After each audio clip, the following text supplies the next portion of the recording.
এইটা কি দেখতে পাচ্ছেন? যদিও ছোট্ট, চিনেন কি? Family card. এই তো সবাই চিনে গেছে ফ্যামিলি কার্ড। এই ফ্যামিলি কার্ড দিয়ে আমরা কি করতে চাই জানেন? এই ফ্যামিলি কার্ড দিয়ে বাংলাদেশে এই যে 20 কোটি মানুষ, তার অর্ধেক হচ্ছে নারী। আপনারা যারা সংসার করেন, সংসার কি একা চালানো যায় যদি আপনার স্ত্রী আপনাকে সহযোগিতা না করে? করা যায়?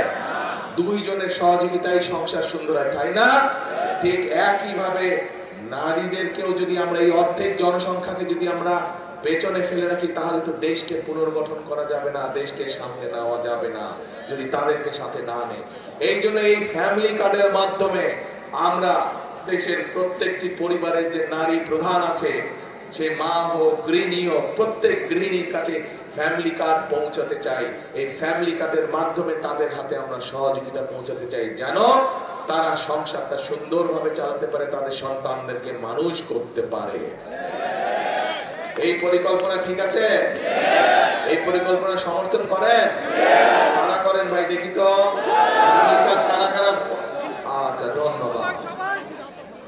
এবার আসে, এই এলাকায় কৃষি কাজ হয়? কৃষক কারা আছেন? হাত তুলেন তো ভাই। কৃষকরা তো সব মানুষই দেখি কৃষক, সব মানে কৃষক। ঠিক আছে, এই কৃষক ভাইদের পাশে আমরা দাঁড়াতে চাই। দেশের যে খালেদা জিয়া যখন প্রথমবার প্রধানমন্ত্রী হয়েছিলেন, উনি 5,000 টাকার কৃষি লোন সব পুরো মওকুফ করে দিয়েছেন। মনে আছে আপনাদের কৃষক ভাইরা? একই সাথে 10,000 টাকার কৃষি লোন যাদের ছিল তাদের সুদ মওকুফ করে দিয়েছিলেন। 25 বিঘা পর্যন্ত কৃষি জমির খাজনা মওকুফ করে দিয়েছেন।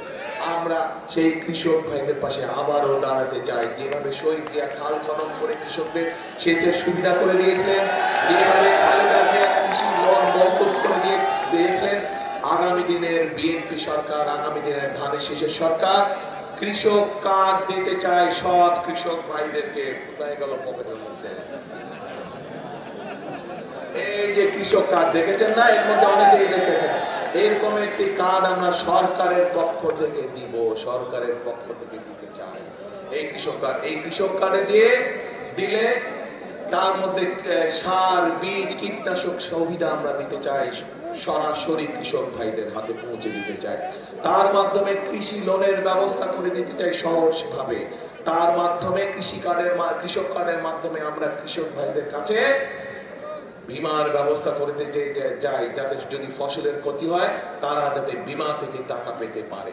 এই কাজগুলো আমরা করতে চাই। নারীদের পাশে দাঁড়াতে চাই, কৃষক ভাইদের পাশে দাঁড়াতে চাই, মা বোনদের পাশে যেমন ফ্যামিলি কার্ড নিয়ে দাঁড়াতে চাই, কৃষক ভাইদের পাশে কৃষক কার্ড নিয়ে দাঁড়াতে চাই। বেকার যুবকদের, তরুণদের কর্মসংস্থানের ব্যবস্থার জন্য ট্রেনিং এর ব্যবস্থা আমরা করতে চাই।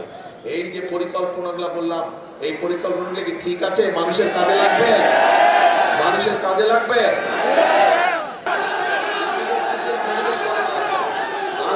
আসছি কথায় আসছি।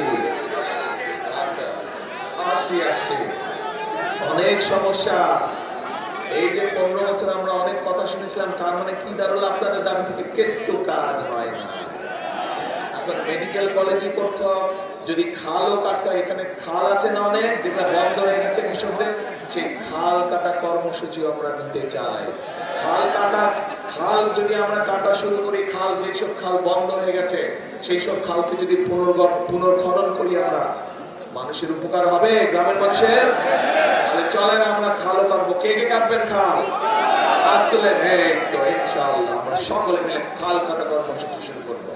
এখন যেই পরিকল্পনার কথাগুলো সব আপনাদের সামনে তুলে ধরলাম, মন দিয়ে শুনেন, একদম 2 কান খাড়া করে শুনেন। যেই পরিকল্পনার কথাগুলো শুনলেন আপনাদের কি মনে হয় এই পরিকল্পনাগুলো যদি বাস্তবায়ন করা যায় দেশের মানুষের উপকার হবে? এই মনে করেন উপকার হবে?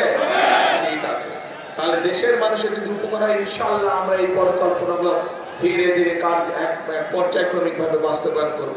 কিন্তু একটা কথা আছে, এই পরিকল্পনাগুলো কার পরিকল্পনা?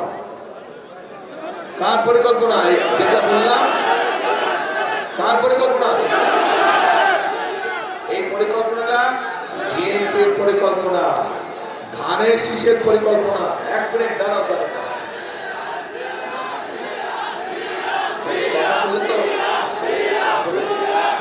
এই যে পরিকল্পনা আপনার হাত তুলে বলেন যে যদি এটা বাস্তবায়ন বাস্তবায়ন করা যায়, দেশের মানুষের উপকার হবে। এই পরিকল্পনাগুলো হচ্ছে ধানের শীষের পরিকল্পনা।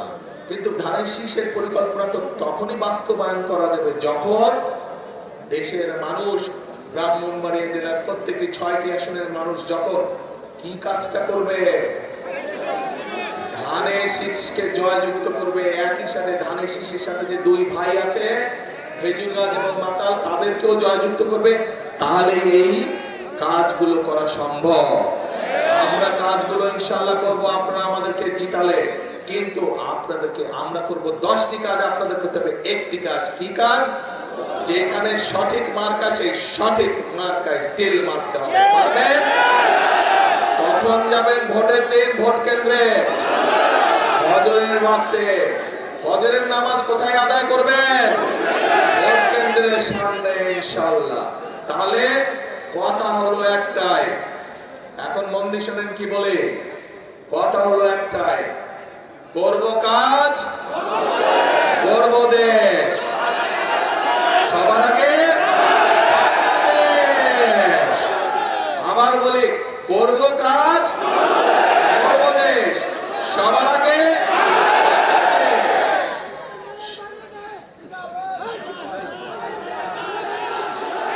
তাহলে আচ্ছা, এই পর্যন্ত এই কথা থাকলো।